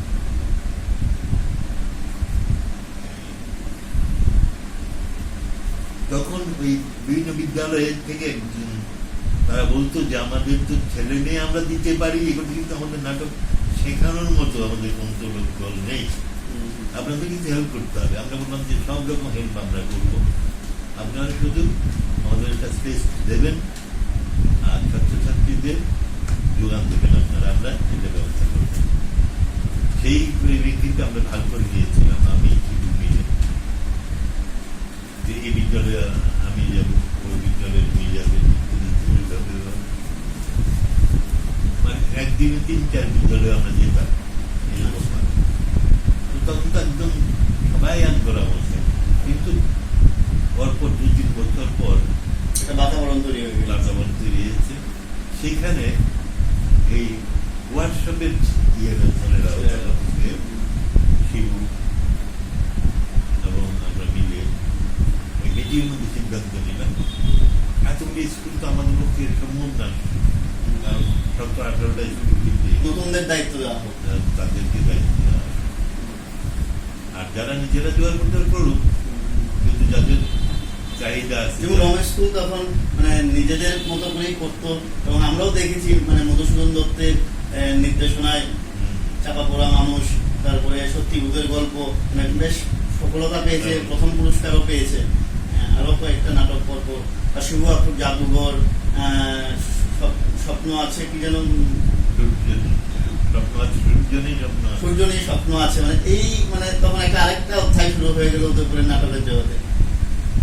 এবং পারিপার্শ্বিক সময়ে এই অন্তঃস্কুল নাটক প্রতিযোগিতা চলছে, পাশাপাশি লিটল জামাল গ্রুপ মানে শিবু আপুর মৃত্যুর পরে শিবু আপুর স্মরণে নাট্য উৎসব আয়োজন করতে শুরু করলো, আবার আরেকটা নাট্য উৎসবের সূচনা।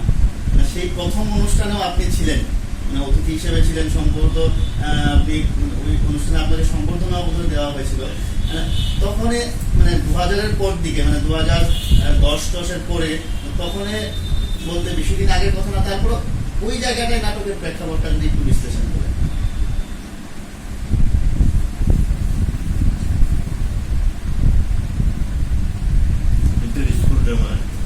আমি বলছি মানে ইন্টার স্কুল ড্রামা একাধারে চলছে একদিকে, আরেকদিকে যে দলগুলো এই ফসল থেকে বেরিয়ে আসছে আস্তে আস্তে করে, বিশেষ করে লিটল ড্রামা গ্রুপ তখন একটা নাট্য উৎসব শুরু করে শিবু আপুর মৃত্যুর পরেই, মানে শিবপ্রসাদ দেব স্মৃতি নাট্য উৎসব।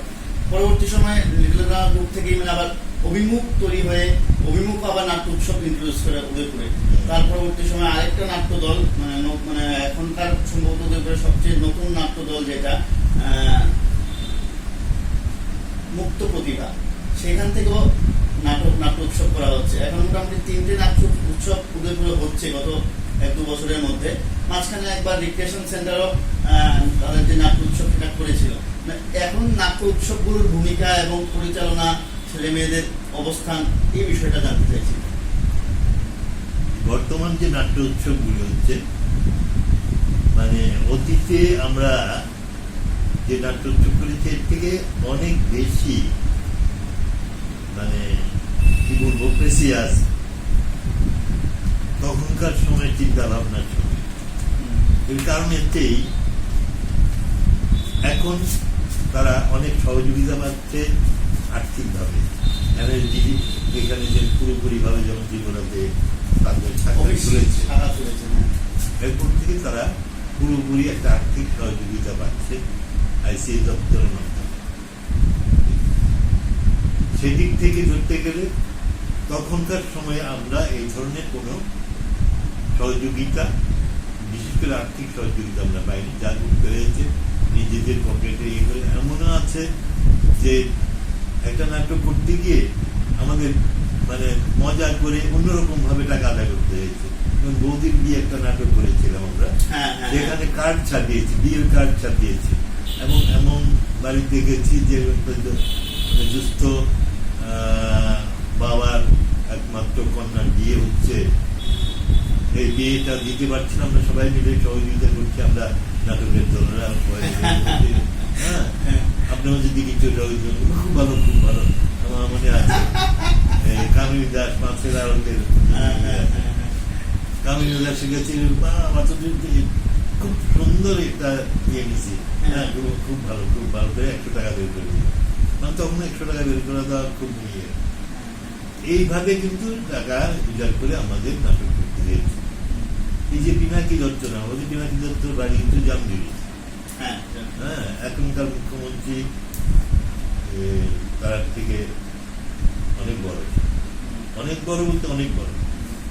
তারা কবে এসছে সহজ তারা জানে। আমার কলকাতা থেকে এখানে আসা আর বিপ্লবের আসা যায়, বিপ্লবের বাড়ি। এই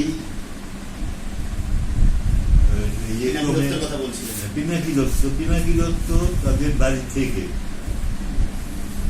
এখানে আমরা নাটক করব। এখানে ঝড় বলে একটা নাটক, এই নাটকে টাকা দেওয়ার জন্য সে বললো যে আমি 200 টাকা দেব। কি করে? আর থেকে গোলাপ থেকে ধান এনে ধান বিক্রি করে টাকা বিশাল ব্যাপার। এইভাবে প্রসঙ্গটাই বলছি, মানে আমরা এর মধ্যে গেছিলাম আপনাকে দেখতে, উনি তো অসুস্থ, এখন প্রায় শয্যাশায়ী, মানে কথাও ঠিকঠাক বলতে পারে না, মানুষ চেনেন না। আজকে এই কথাটা বলাতে মনে হচ্ছে যে ওনাদের যে অবদান নাটকের ক্ষেত্রে, উদয়পুরের নাটককে দাঁড় করানোর ক্ষেত্রে সত্যি মানে একটা বিশেষ জায়গা তো জুড়ে আছে। আর এখনকার প্রেক্ষাপটে স্যার আপনি বলছেন যে অনেক রকমের সাহায্য পাওয়া যাচ্ছে। পাশাপাশি নাটকের ব্যাপকতা, কোয়ালিটি, লাইট, মঞ্চ প্রয়োগ নিয়ে বিভিন্ন ভাবনা, আবহ এবং নতুন করে নাটকের সঙ্গে যুক্ত হয়েছে, মানে যেটাকে আমরা বলি ফিজিক্যাল ড্রামা, তারপর কোরিওগ্রাফি যুক্ত হয়েছে, অনেক কিছু দিক মানে ভাবতে শুরু করেছি আমরা। এই বিষয়টা কিভাবে দেখছেন? এটা কিন্তু অনেকদিন আগে থেকেই শুরু হয়েছে, যেমন ফিজিক্যাল ড্রামা। আমরা তো ওখানে হানিয়ে জেনারেশন ইত্যাদি কথা বলে অনেক কিছু থাকছে, এটা দিয়ে প্রদত্তের সঙ্গে একটা আমাদের ডাইরেক্ট একদম কথা হয়েছে কলকাতা, এই যে 3rd থিয়েটার পথটা। হ্যাঁ, তাহলে 1st থিয়েটার, 2nd থিয়েটার আছে, উনি বললেন 3rd থিয়েটার অস্তিত্ব কোথায়? এই কথাটা খুব সুন্দর লেগেছে। একটা কথা দিয়ে কথা বলছি, এই জায়গাতে 3rd জেনারেশন আসছে বলে মানে 1st এবং 2nd এক্সিস্টেন্স আছে বোঝা যাচ্ছে।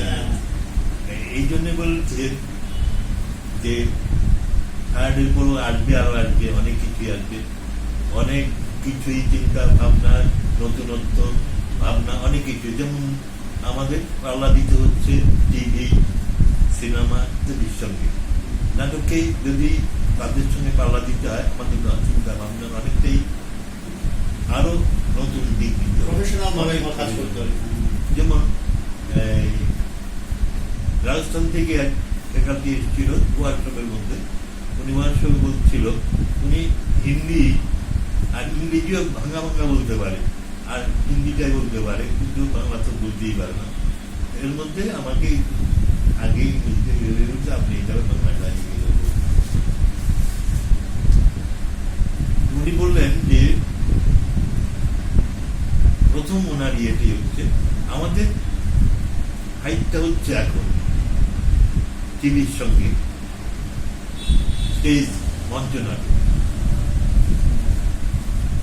মানে টিভির এই বাক্সটার যে মধ্যে যে নাটকগুলি, এই নাটকগুলি নতুনত্ব বা ইত্যাদি সম্বন্ধে আমাদের কোন রকম মানে বিরোধ নেই, কিন্তু বিরোধটা হচ্ছে আমাদের চিন্তা ভাবনা। চিন্তা ভাবনা বিরোধটা কি, আমাদের নিজেদেরকে এখন ভাবতে হবে যে আমরা কিভাবে এটা থেকে নিজেদের এগিয়ে নিয়ে যেতে পারবো এবং দর্শকদের ধরে রাখতে হবে। যেমন আমরা ওই কামার কাহিনীতে একটা দৃশ্য আমি অ্যাডপ্ট করেছিলাম, উনি খুব অ্যাপ্রিসিয়েট করেছিলাম যে জাদুতে একটা চেয়ারকে জাদুতে মানে যেই বসে এসে যারা খারাপ লোক খারাপ কাজ করে এই চেয়ারটায় বসলে পরে ওই চেয়ারটার থেকে আর উঠতে পারে না, আটকিয়ে যায়। এইটাই দৃশ্যটাকে দেখিয়েছিলাম এভাবে, যে আঠার মধ্যে কিভাবে লেগে আছে এই যে অভিনয়টা, আমার এই অভিনয়টা করলে পরে নাটকটা কিন্তু যেটা আর এই পর্দা কিন্তু টিভির পর্দা এটা দেখাতে পারবে না, তারা জানে যে এটা মেশিন দিয়ে করে নাই, কিন্তু যেই একটা মঞ্চ নাটকে যখন দেখবে একটা লোক এভাবে উঠছে সঙ্গে সঙ্গে তার চেয়ারটা উঠে যাচ্ছে আঠার মতো লেগে, এইগুলি চিন্তা ভাবনা করে বের করতে হবে আমাদের কিভাবে এইভাবে করা যায়, কিভাবে টেকনিক ঢুকানো যায়, কিভাবে কোরিওগ্রাফির জন্য কোরিওগ্রাফি বা নাটকের সঙ্গে কোনো প্রাসঙ্গিকতা না, এই ধরনের কোনো চিন্তা করা যাবে না। যেমন রবীন্দ্রনাথ ঠাকুর বলেছেন মঞ্চ ভাবনা এমন হওয়া উচিত যেটা নাটকের সঙ্গে সাজুজ্য। মঞ্চ ভাবনা মঞ্চটাকে ভারী করা না, মঞ্চটাকে অযথা ভারী করে দিতে পারে, একটা এমন একটা জিনিস রাখলাম যেটা ব্যবহারই হলো না, এই ধরনের জিনিসটা এগুলোর মধ্যে রাখার খুব প্রয়োজন। সবাই জানে এটা মঞ্চের নাটক, এটা ঘরটাই কিন্তু আনতে পারবো, সেই সিম্বলিক জিনিস। হ্যাঁ, এই চিন্তা ভাবনার থেকেই কিন্তু বিভিন্ন নতুন দিকগুলি এসছে। এই নতুন দিকগুলি ভাবনাগুলির জন্যই ওয়ার্কশপের দরকার।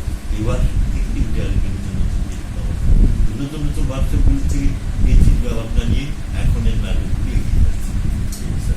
তার পাশাপাশি একটা প্রসঙ্গ আমাদের আনতেই হচ্ছে, মানে নাটক বলতে শুধুমাত্র যে মানে থিয়েটারের যে ফর্মটা সেটার পাশাপাশি তো আরো বিষয় আছে, যেমন গীতিনাট্য, নৃত্যনাট্য, এইগুলোর কথা একটু বলতে চাইছি।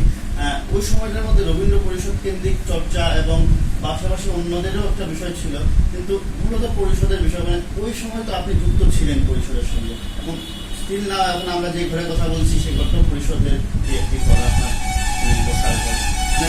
এই বিষয়টা একটু আমরা আপনার কাছ থেকে জানতে চাই। অ্যাকচুয়ালি আমাদের যে নাটক বিদেশেও যারা এগুলি বলে যে এটা কিন্তু নাটকেরই একটা নৃত্যনাট্য, তুমি ভালো করেই জানো যে নাচের যে মুদ্রা এটা হচ্ছে ফিজিক্যাল ড্রামারই একটা, আর চোখের এক্সপ্রেশন এইগুলি হচ্ছে সবটাই ফিজিক্যালি ব্যাপার। ফিজিক বাদ দিয়ে কিন্তু মানে আমরা বলি না যে আমরা যে ভাষা কথা বলি, ভাষাটা কিন্তু ফ্যাক্টর নয়, মূলত ফ্যাক্টর হচ্ছে অভিনয়। আমি আকার ইঙ্গিতে কান্না হাসি করতে পারি, কিন্তু ভাষা দিয়ে নাও যেতে পারে, নাও বুঝতে পারে একজন আমার বাংলা ভাষাটা, কিন্তু আমার ফিজিক্যাল অভিনয়। এই জন্যেই একটা নাটকে যদি দশ থাকে তার সাথে হচ্ছে তার দৈহিক অভিনয়। এই যে বললাম আমি একটু একদম এই যে জিনিসগুলো, এই জিনিসগুলি নৃত্যনাট্যে কিন্তু পুরোপুরি আছে।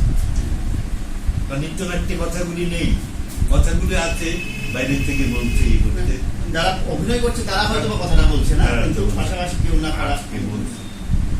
কিন্তু এই যে অভিনয়টা, দৈহিক অভিনয়টা নৃত্যনাট্যে পুরোপুরি আছে, যেটা আমরা নাটকে কথা বলার সঙ্গে অভিনয় করি সেটা আসে, কিন্তু নাচের সঙ্গে এই যে দৈহিক যে অভিনয়টা এটা হচ্ছে তার। এবং একটা নৃত্যনাট্য বা নৃত্যনাট্য শিল্পী সে কিন্তু একজন ভালো নাট্যশিল্পী। একদম। না আলাদা করে ভাবার দরকারই নেই। স্যার, আমাদের মোটামুটি অনুষ্ঠানের শেষের দিকে চলে এসেছি। আমি এক দুটো ছোট ছোট প্রশ্ন করবো, যেগুলো একদম ছোট করেই উত্তর চাইবো।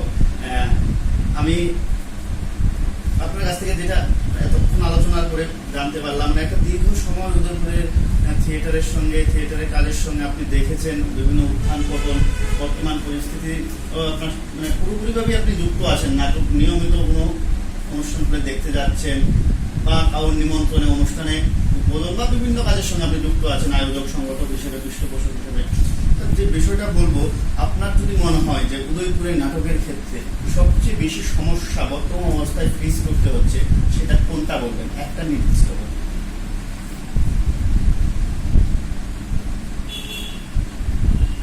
আগে যে আমরা নাটক করতাম এতে সমস্যা ছিল অনেক। প্রথম প্রধান সমস্যা ছিল প্রেক্ষাগৃহ হল, যেটা কিন্তু এখন একদম নাই। এই ধরনের কোনো সমস্যাই নাই। আগে শিল্পীরা ছিল স্বতঃস্ফূর্ত, অভাব ছিল মহিলা শিল্পী, নারী চরিত্রের জন্য শিল্পীদের খুবই অভাব ছিল। সেক্ষেত্রেও আমরা তখনকার সময় ঘরের বউ মেয়ে এদেরকে এনেছি। একটা অন্যতম নাম। হ্যাঁ, আমরা যখন প্রথম বিনোদিনী আমরা যখন করি, এই শোটা আপনি বলছিলেন 38 বার হয়েছে। হ্যাঁ। এবং এছাড়াও আমি ব্যক্তিগতভাবে আগরতলা অন্য টিমের মানে আমন্ত্রণে রামকৃষ্ণ চরিত্র করার জন্য গেছি।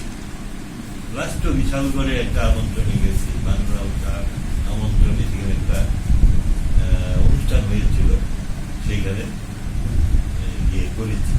কিন্তু সমস্যার কথা বলছিলেন। সমস্যাটা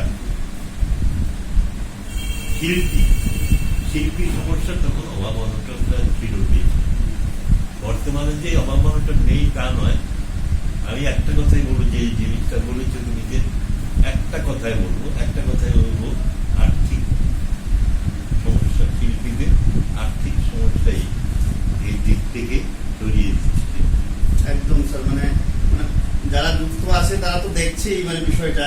হয়তোবা শিল্পীরা একটা শো করতে গেলে কিছু টাকা পয়সা করে শোটা করতে পারছে, কিন্তু শিল্পীদের যে ব্যক্তিগত জীবন বা যে তাদের উপার্জন, সেই বিষয়টা অনেক ক্ষেত্রেই অনেক শিল্পী হারিয়ে যাচ্ছে স্যার। আরেক একটা বিষয় স্যার, আপনার যদি মনে হয় যে আপনার এখন পর্যন্ত যা কাজ করেছেন সেই কাজের মধ্যে আপনি অনেক কিছু আমাদেরকে দিয়েছেন, কিন্তু এমন একটি কাজ বা এমন একটি মানে বই বা নাটক, থিয়েটার আপনি করতে চেয়েছিলেন, করতে পারেননি বা করার ইচ্ছা রাখেন, সেটা কোনটা?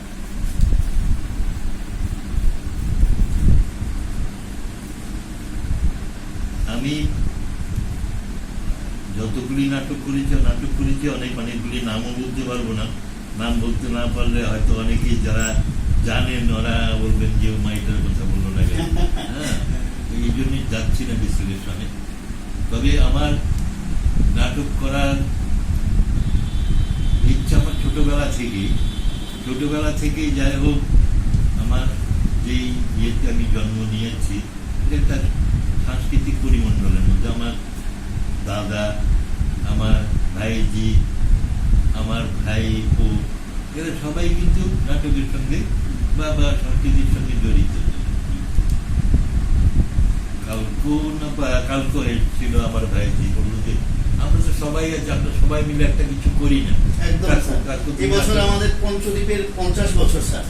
আপনি মানে আমি তার জন্য এই প্রশ্নটা রাখলাম, আপনার যদি এরকম কিছু ভাবনা বা বিষয় থাকে, আপনারা মিলে পঞ্চদ্বীপের অনেকেই আছে যারা বিশেষ করে পার্থপ্রতিম চক্রবর্তী, লিটল ড্রামা গ্রুপে গৌতম সাহা, রঞ্জিত গোস্বামী, আশা করি বাকিরাও অভিমুখের অভি বা মানে অন্যান্য যারা শিল্পী আছে, শুভব্রত চক্রবর্তী আছে, মানে সবাই মুখিয়ে আছে আপনারা কি সিদ্ধান্ত নেন তার দিকে। সেই প্রেক্ষিতে দাঁড়িয়ে বলছি যে কাজটা আপনার মানে এখনো ইচ্ছা আছে করার। আমি যাদের নাম বলে এদের অনেকের সঙ্গে আমি আলাপ করেছি কিছু কিছু। আমাকে আমার ইয়ে আশ্বাসও দিয়েছে। এই পার্থ কিছুদিন আগে এখানে বসে গেল একটা প্রযুক্তের কথা বলেছে, একটা নাটকের কথা বলেছে, এখানে আমাকে অংশ নিতে হবে সেখানেই কথা কথা এসছে পঞ্চদ্বীপের 50 বছর যে বললো যে সব রকম সহযোগিতা আমরা করব। একদম সেখানে আলম আহমদ ছিল, আর বলে সব রকম সহযোগিতা আমরা করব, কারণ উদয়পুরের এরকম একটা প্রাচীন একটা সংস্থা, একটা কিছু হোক, এটা আমাদের সকলের কাম্য। এইখানে টাকা পয়সা কোনো থাকতে না, এটা আমাদের মানসিকতা। তবে আমরা অনেককেই হারিয়েছে, আমাদের অনেককেই হারিয়েছে। যেমন শোভন ভট্টাচার্য শুরু হয়েছে এইখান থেকে, শোভন ভট্টাচার্য ভাই, রামকৃষ্ণ ভট্টাচার্য, তারপর যারা পঞ্চদ্বীপের পরবর্তী সময় জড়িত হয়েছিল, কিন্তু তারা খুব অ্যাক্টিভলি ছিল। তারপরে অনেকেই হয়তো এখানে নেই, গোপাল চক্রবর্তী মারা গেছে, সহযোগিতা মারা গেছে, অনেকে অসুস্থ আছেন, আছেন, তারপরে বাইরে আছেন অসুস্থ হয়ে, এখানে নেই। আমি এখনো কেন জানি না এইটা দেখার জন্য হয়তো অবস্থাটা দেখার জন্য। আমি কখনো কোনোদিন এমন কোনো ইয়ে না, আহামরি কেউ কেটা এমন কোনো জায়গায় প্রথম জায়গায় যদি করে থাকি করিনি, আমার মনে পড়ে না কোনোদিন। তবু মাঝে মাঝে ইচ্ছা হয় যে আবার যদি করতে পারতাম নোটিফিকেশনটা। ঠিক স্যার, মানে এটা আপনাদের সবচেয়ে আমার জানা মতো সবচেয়ে বেশিরভাগ হয়েছে, যেহেতু সেই পরিসংখ্যান থেকে আমরা বলতে পারি সবচেয়ে চাহিদা সফল প্রোডাকশন সম্ভবত আপনাদের এটাই।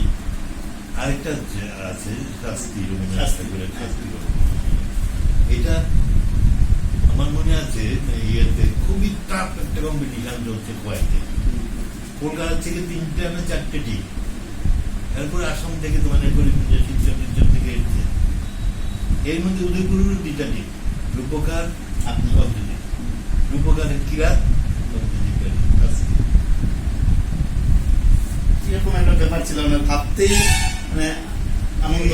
এই এমন অবস্থার মধ্যেই আমরা সেকেন্ড হয়েছি। আমার মনে আছে যে উনি খুব নাট্য ব্যক্তিত্ব, একজন নাট্যকার, ত্রিপুরার বিশিষ্ট নাট্যকার, যিনি আজ আমাদের মধ্যে নেই, চন্দন সেনগুপ্ত, ওনার হাত ধরেই ত্রিপুরাতে প্রথম নাট্য মানে নাট্যরূপার নাটক লিখা, সাদা বাইরার জন্য অনেক ওনার বাড়িতে আমি গেছি, ওনার বাড়িতে ছিলাম, অতিথি হিসাবে উনি নিয়ে গেছিলাম। ওনার স্ত্রী একটা বই, ওনার নাটকগুলির মধ্যে বইগুলি আমাকে দিয়েছেন, ওইগুলি বিক্রি করে আমি দিয়ে দিয়েছি তারা। কিন্তু এমন একটা ব্যক্তি যিনি এখান থেকে রুমটার মধ্যে গিয়ে বলি রুমটার মধ্যে বসে দীর্ঘ 2 ঘন্টা আলাপ করেছি। উনি বলেছেন যে শাস্তি রবীন্দ্রনাথ ঠাকুরকে যে মানুষের মাটির কাছাকাছি মানুষের জন্য লিখেছেন এই গল্পটা, এই শাস্তি নাটকটা না দেখলে পরে বুঝতে পারবে না। এত সুন্দর হয়েছে না। তাহলে কি আমরা স্যার 50 বছর পূর্তি হিসেবে শাস্তিকে ধরে নেব না নটি বিনোদিনীকে ধরবো? যদিও আপনারা আলোচনা করে সিদ্ধান্ত করবেন। নটি বিনোদিনীও কিছু অংশ হবে, পুরোপুরি না পারলেও কিছু অংশকে শাস্তিটা পুরোপুরি করার চেষ্টা করতে হবে। হ্যাঁ, এটা করুন।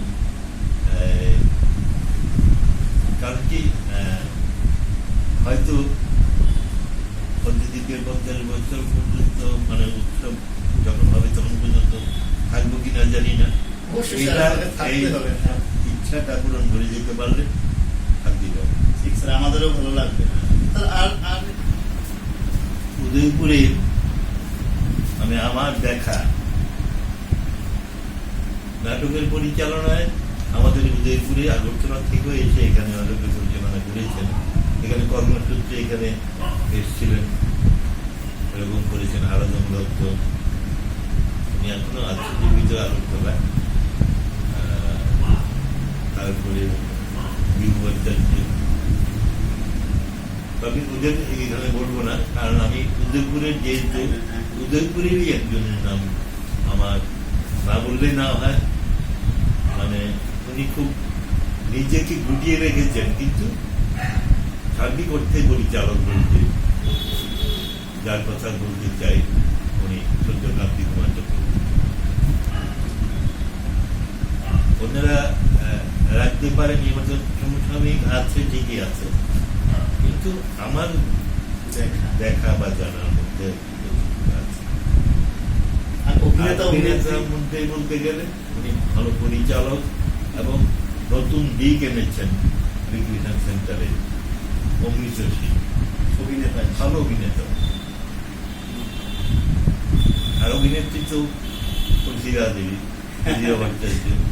ওনাকে আমরা প্রথম মায়ের ভারত থেকে সহদেবতা শ্রীরামদ্বীপের গান মিউজিক ডাইরেক্টর ছিলেন। জোর করে গান দেখো ভালো লাগে না তোমার, আরে আমরা করলো না। এইভাবে দিদিমণিদের পরিবারেও একটা মানে সাংস্কৃতিক পরিমণ্ডল ছিল, মানে স্যারের গান বাজনা পাশাপাশি মানে দিদিমণি নাটক, মানে ওইদিন আলাপ করতে গিয়ে মানে দিদিমণি বলছিলেন যে পরিবারের এরকম একটা পরিবেশ ছিল, ছেলে মেয়েদের পড়াশোনা চলছে ঠিকই, কোনোভাবে হ্যাম্পার হয়নি। এগুলো নিয়ে বাড়িতে রিহার্সাল চলছে, খাওয়া দাওয়া চলছে, মানে দলের লোক আসছে, ড্রেস তৈরি হচ্ছে, অবদান বলা যায়। এরপর কারণ কি, উনি ছিলেন ফিজিক্যাল ইন্সট্রাক্টর সহদেবতা, উনি প্রায় ট্যুরিজম বাইরে টিম নিয়ে চলে যেতেন। এই পরিবারটা কিন্তু তখন কিন্তু বজ্রদ্বীপের লোকরা ওনার কোনদিন অভাব বোধ করতে দেয়নি। পরবর্তী সময়ে আমরা হয়তো উনি পয়সা দিয়ে দিয়েছেন বা যাই হোক, কিন্তু সবাই কিন্তু ওনাকে উনিও কিন্তু অনেক স্যাক্রিফাইস করেছেন। এখানে বাচ্চা দুইটাকে, ছোট ছোট বাচ্চা দুইটাকে নিয়ে আমরা শিলচর গেছি, শাস্ত্রী নাটকে মনে আছে। এই ট্রেনে গেছি, এই ট্রেনের মধ্যে গান বাজনা করছে, পুরো বগিটা আমরা নিয়ে নিয়েছি, গান বাজনা রজত তবল বাজাচ্ছে, রজত গান গাইছে গোপাল চক্রবর্তী। এই যে অবস্থাটা, আর এরা তখন ঘুমাচ্ছে, এই বাচ্চারা অন্য শিল্পীদের তুলে ঘুমাচ্ছে। তখনকার সময় দাঁড়িয়ে একটা পরিবারের বউ এবং মাও বটে, এরকম ভাবে যাত্রা নাটকের সঙ্গে যুক্ত এবং পরিবার পরিজন, এটা আসলে সত্যি স্যার আমাদেরকে উৎসাহিত করে বিষয়টা। স্যার, আমাদের অনুষ্ঠান আজকে প্রায় আমরা শেষের দিকে যাচ্ছি। অনেক কথা জানার সুযোগ হয়েছে, আরো অনেক কথা অধরা থেকে গেছে, আমরা হয়তো পরবর্তী সময়ে সেই কথাগুলো আরো জানবো, কিন্তু আজকের মতো আমাদের অনুষ্ঠান এখানে শেষ করছি। আবারও সবাইকে নমস্কার জানাচ্ছি এবং স্যারকে বিশেষভাবে ধন্যবাদ।